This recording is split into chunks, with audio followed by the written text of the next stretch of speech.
अदिति चौहान। जी। Ma'am आपका parcel. भैया नहीं चाहिए प्लीज। मैम, अगर आपको नहीं चाहिए तो आपने जहाँ से ऑर्डर किया है वहाँ से आप रिटर्न रिक्वेस्ट डाल दीजिए, वापस हो जाएगा। पर यहाँ तो आपको लेना पड़ेगा। ठीक है दीजिए। मैम, हाँ एक गिलास पानी मिलेगा? भैया आप कहीं और पी लो पानी प्लीज। मैम, बहुत ज़ोरों की प्यास लगी है। ठीक है लाती हूँ।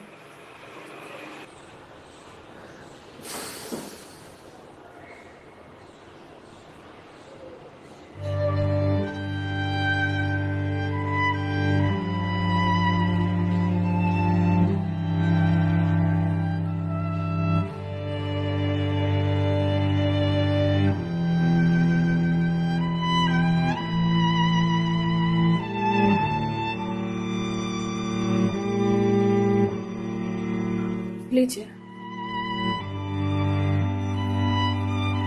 लीजिए भैया, देख क्या रहे हैं?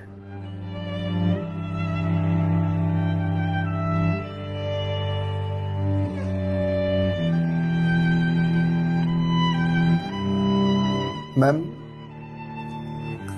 आपको कोई दिक्कत है? मतलब?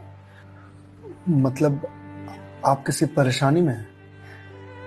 भैया पानी पीकर ग्लास दीजिए आप। मैम, छोटा मुंह बड़ी बात कह रहा हूँ, पर अगर आप किसी परेशानी में हैं तो आप मुझे बता सकती हैं। भैया आप पानी पीजिए, ज्यादा समाज से भी मत बनिए। मैम, दुख बांटने से कम होता है। अच्छा, और आपको किसने कहा कि मैं दुखी हूँ? मैम, अगर आप दुखी नहीं हैं तो फिर वो फंदा क्यों लगा रखा है?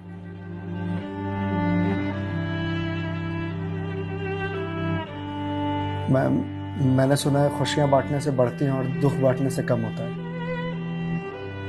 मैम, बड़े से बड़ा दुख कम हो जाता है अगर आपके पास कोई सुनने वाला हो। मैम, प्लीज मैम, रोइए मत मैम। मैम देखिए, ये तो मुझे नहीं पता कि आपको क्या परेशानी है, पर अगर आप मुझे बताएंगे तो शायद मैं कोई सॉल्यूशन निकाल पाऊँ। नहीं, कोई मेरे लिए कुछ नहीं कर सकता। मेरे पास अब मरने के अलावा कोई ऑप्शन नहीं है। मैम, ऑप्शन तो ढूंढने से मिलता है ना। आप एक बार मुझे बताइए ना, शायद मैं कोई जीने का ऑप्शन ढूंढ पाऊँ आपके लिए। क्यों बताऊं तुम्हें?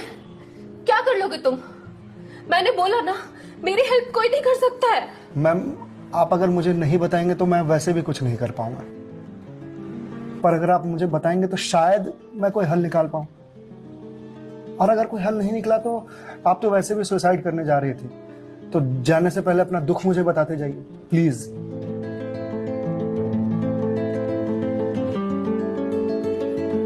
Please ma'am.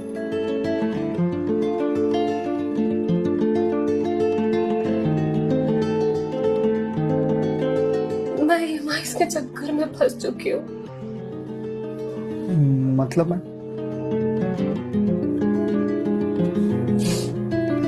कुछ साल पहले एक कोर्स के लिए मैंने लोन लिया था, फिर उसके कुछ वक्त के बाद एक और लोन, और ये लोन का सिलसिला यूं ही चलता गया।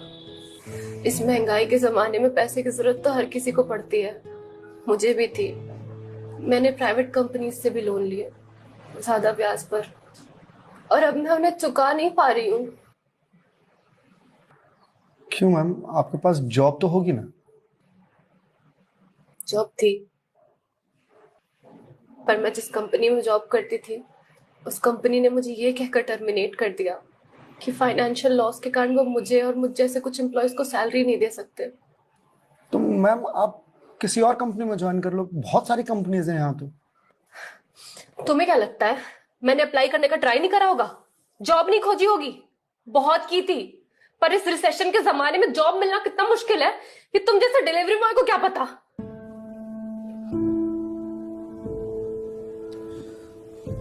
आई एम सॉरी मैम, शायद आप सही कह रही हैं, मुझे इस बारे में कोई जानकारी नहीं। जॉब जाने के बाद मेरे से चीजें हैंडल नहीं हो रही हैं। बैंक से रोज कॉल्स आते ईएमआईस भरने के लिए, और प्राइवेट कंपनी वाले फोन कर करके धमकियां दे रहे हैं। मैं इस लोन के जंजाल में फंसती चली जा रही हूँ, और अब मेरे पास सुसाइड के अलावा कोई और ऑप्शन नहीं है। मैम ऑप्शन क्यों नहीं है? आप ये बात अपने घर में बता सकती हैं, अपने पापा को बता सकती हैं। नहीं, मैं ये बात अपने पापा को नहीं बता सकती। क्यों मैम? मेरे पापा रिटायर हो चुके हैं, उनके ऊपर पहले से घर की बहुत रिस्पॉन्सिबिलिटीज है। वो मेरी शादी के लिए पैसे भी जोड़ रहे हैं। मैं उनसे किस मुंह से पैसे मांगू? मुझे पढ़ाने के लिए, बाहर भेजने के लिए उन्होंने ना जाने रिश्तेदारों से कितने ताने सुने होंगे। और अब जब मैं उन्हें ये जाकर बोलूंगी तो लोग क्या कहेंगे? मैम पैसे आपको अपने पापा से मांगने हैं या लोगों से? पापा से लेने हैं। तो फिर अब लोगों का क्या है? लोगों का तो काम है कहना, वो तो कहते रहेंगे। पर मैं किस मुंह से जाके अपने पापा को ये बोलूं? किस मुंह से मांगू पैसे उनसे? जिस उम्र में मुझे उनका बोझ उतारना चाहिए, सहारा बनना चाहिए, उस उम्र में मैं उन पे ही बोझ बनूं?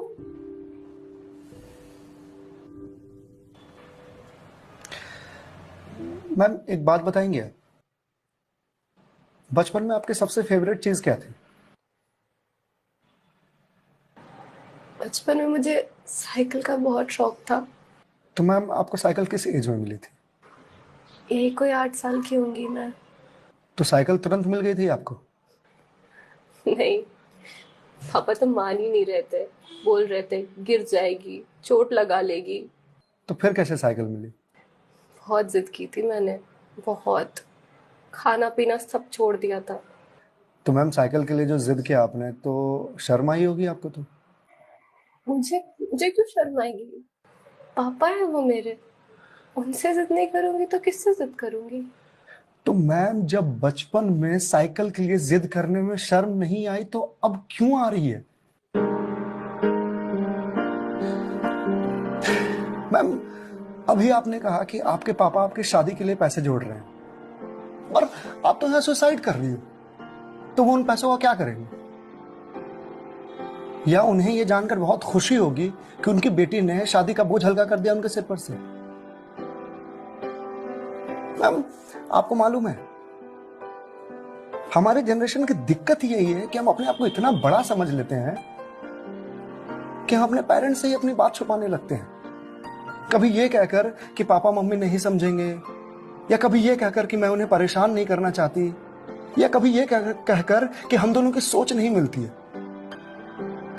एक बार आप अपनी दिक्कत अगर अपने पेरेंट्स से शेयर कीजिएगा ना, तो आपको जीवन में फिर कभी सुसाइड करने की जरूरत नहीं पड़ेगी, या मेरे जैसे किसी अनजान से अपनी बात शेयर करने की जरूरत नहीं पड़ेगी।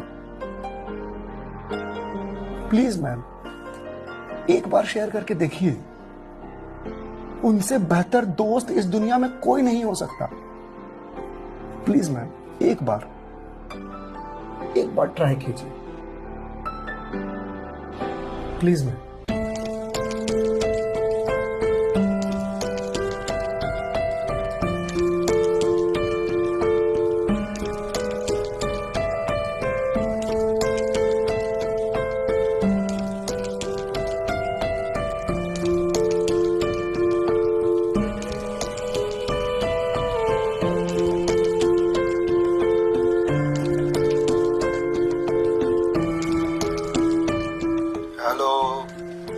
हेलो पापा।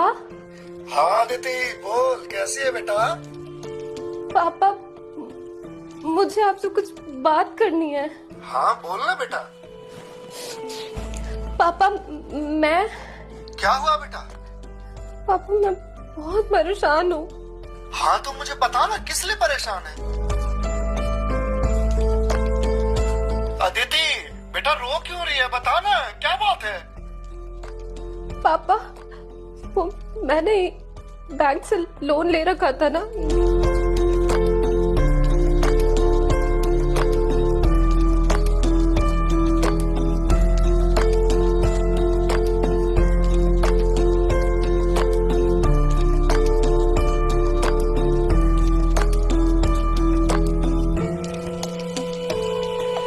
देख बेटा, जो हो गया सो हो गया, तू चिंता मत कर, मैं हूं ना,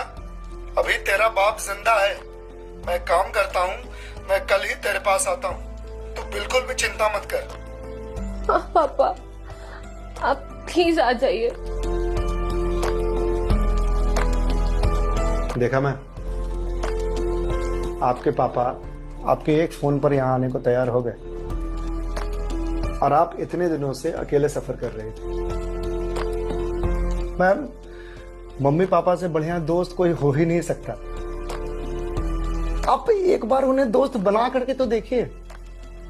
आप सही कह रहे हैं भैया, मम्मी पापा से अच्छा दोस्त कोई नहीं हो सकता है। Thank you. It's okay ma'am, ये लीजिए क्लास। वंस अगेन भैया, thank you so much. It's okay ma'am, bye. Ma'am, जी मेरे पास आपके लिए कुछ है, यही रुकिएगा, मैं थोड़ी देर में आता हूँ। Stay ahead of the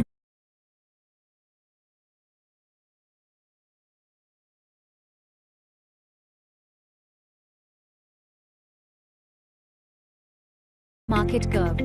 Trade in futures and options today. रुकिएगा, मैं थोड़ी देर में आता हूँ।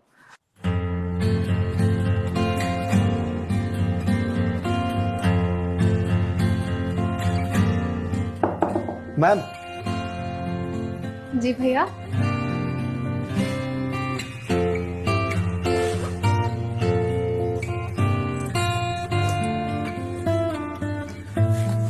मैम, ये आपके लिए। भगवत गीता? जी मैम। मैम, 2020 का साल मेरे लिए बहुत बुरा था। कोरोना में मेरी जॉब चली गई। पहले के कुछ महीने जो थे वो तो सेविंग्स से निकल गए, लेकिन उसके बाद के कुछ महीने बहुत ज़्यादा टफ था। मेरे ऊपर भी आपकी ही तरह बहुत सारे EMIs थे जो मैं पे नहीं कर पा रहा था, जिस वजह से मैं बहुत परेशान था और सुसाइड करने की सोचने लगा था। और एक दिन तो सुसाइड करने निकल भी गया था, लेकिन पापा ने मुझे पकड़ लिया।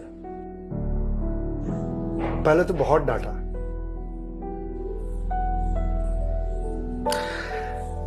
फिर उसके बाद सीने से लगा करके कहा कि तू चिंता क्यों करता है, मैं हूं ना।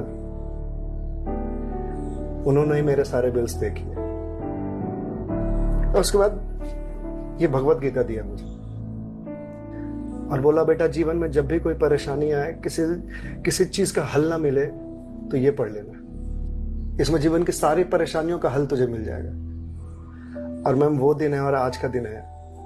आज जिस कंपनी से मैं आपको डिलीवरी करने के लिए आया हूं वो मेरी ही कंपनी है। आपकी अपनी कंपनी है? जी मैम। कोरोना के बाद मैंने अपना स्टार्टअप शुरू कर दिया था जॉब जाने के बाद, क्योंकि जॉब मिल ही नहीं रही थी। तो अगर आपकी कंपनी है तो फिर ये डिलीवरीज आप क्यों कर रहे हैं? मैम, मुझे अच्छा लगता है अपना काम खुद करना, और शुरुआत तो मैंने अकेले से ही किया था ना। आज भी जब मन करता है तो निकल जाता हूँ डिलीवरी करने के लिए। और देखिए, आज तो निकलना मेरा सफल रहा, आपसे मुलाकात हो गई। और जो सीख मुझे भगवत गीता से मिली वो मुझे आपको देने का मौका मिला। मैम, वैसे तो बहुत सारी बातें हैं इसमें सीखने की, पर जो सबसे अच्छी बात मुझे लगती है वो ये कि जो समय है ना, ये कभी एक सा नहीं रहता। आज बुरा समय है तो कल अच्छा समय जरूर आएगा। आज अंधकार है तो कल सवेरा जरूर आएगा। इसलिए कभी भी अच्छे समय में इतराना नहीं चाहिए और बुरे समय में विचलित नहीं होना चाहिए। समय है, कट जाएगा।